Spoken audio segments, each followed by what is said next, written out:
What's up, everybody? Welcome to the Svetz series. Josh Svetz here, and today I'm in beautiful Los Angeles, California, but despite being on a little bit of a vacation, I had to get a review out about the new Denzel Curry album, Taboo. And with that,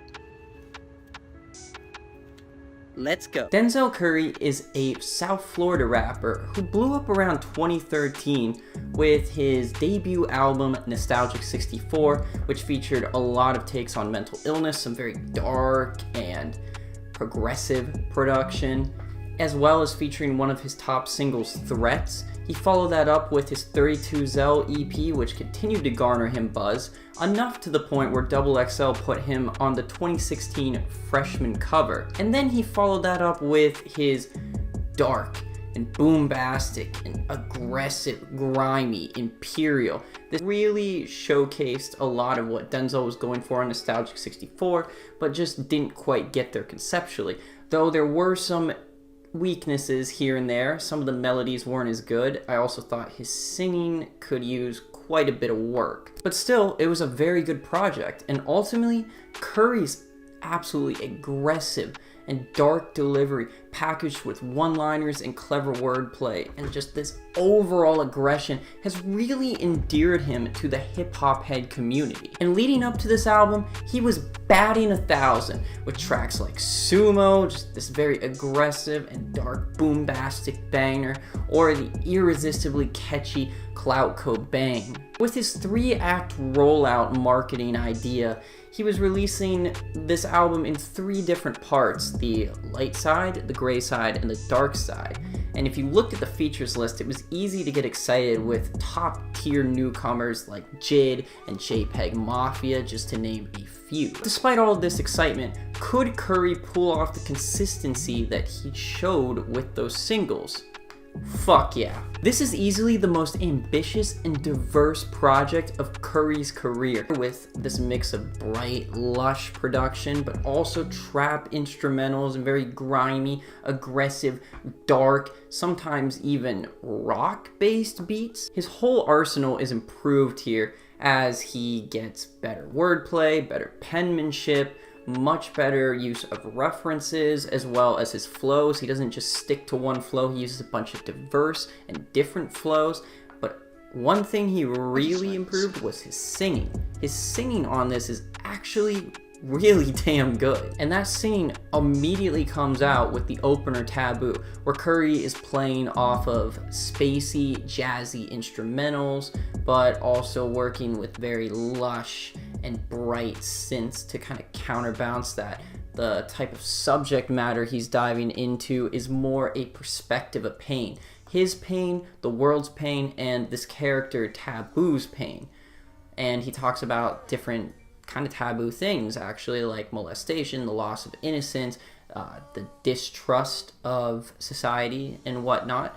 But he makes Taboo more of this figure for the millennial generation as a whole. I also really enjoy how the brightness of the synths are kind of counteracted by this low-pitched piano and just overall dark, cloudy atmosphere. It's kind of an eerie vibe to start things out. I love the third cut on this Cash Maniac with these blaring 80s synths and these quick kicks and chimes that just bring so much life and energy to the track.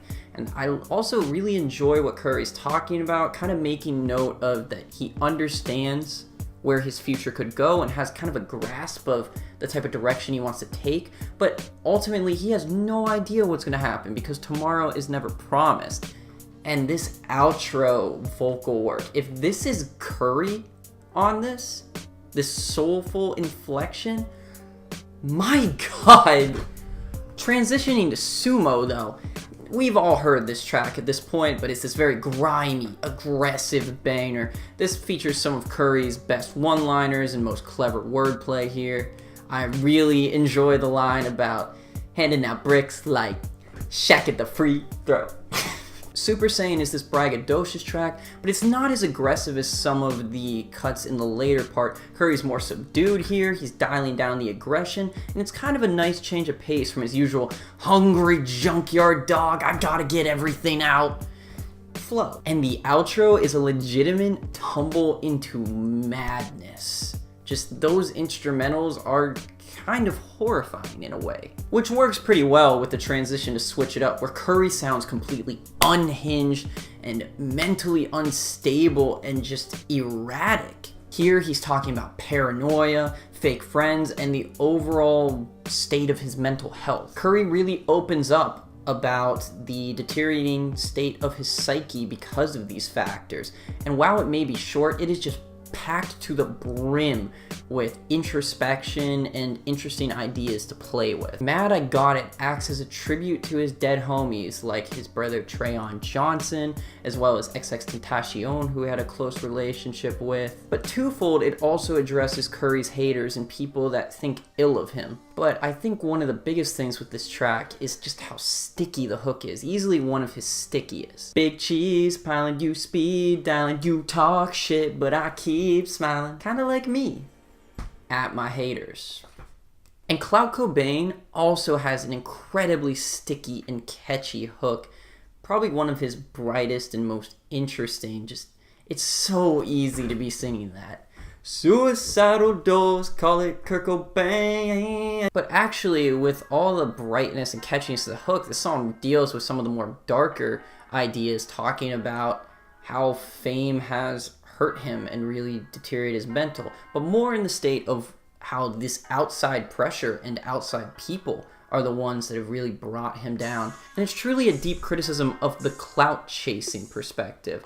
One verse coming from the artist and another verse coming from the actual clout chaser. Blackest Balloon talks about the horrors of his mind and the frustration he feels with the abuse of prescription drugs, explicitly stating how even with the Lil Peep tragedy, it's still extremely abused and nothing has really changed. Vengeance is this light horrorcore track that uses a lot of sludgy and dark instrumentals and production, with a great cipher and chemistry between the three rappers Curry, JPEG Mafia, and Zillakami. All three rappers bring great energy, but Zillakami steals the show with his aggressive, speed-like, almost Scar-Lord-like delivery. It's just straight cold-blooded and stands out under these very dark and trap-inspired instrumentals. And that darkness only builds off into the closing track,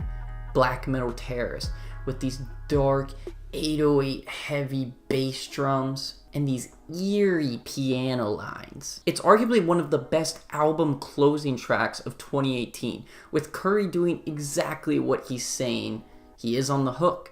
Finish him, Zell. He is definitely using elements of dark trap, some horrorcore, even a little bit of nu metal sprinkled in. It's actually kind of an unsettling vibe and kind of a disturbed finish to end this project on. As mentioned before, Curry got ambitious as fuck on this. Yes, there is a light and gray and dark side, and I think each match itself, with even the light side being pretty dark in terms of the subject matter. Curry really is kind of taking us to hell here, way more than Lil Uzi is, with these very pained vocals, these crazy instrumentals. It's just sometimes erratic and sometimes beautiful. And if I were to pick out weaknesses, I guess Sirenz is kind of a weaker track, though I do admire the production, and I also enjoy what Curry's talking about. Black Balloons is a little too cutesy for me, and I don't love Gold Link's hook, but again, that whole clown idea really fits well into the concept of the album. And there's probably a track here or two there that doesn't quite live up to the sonic hype,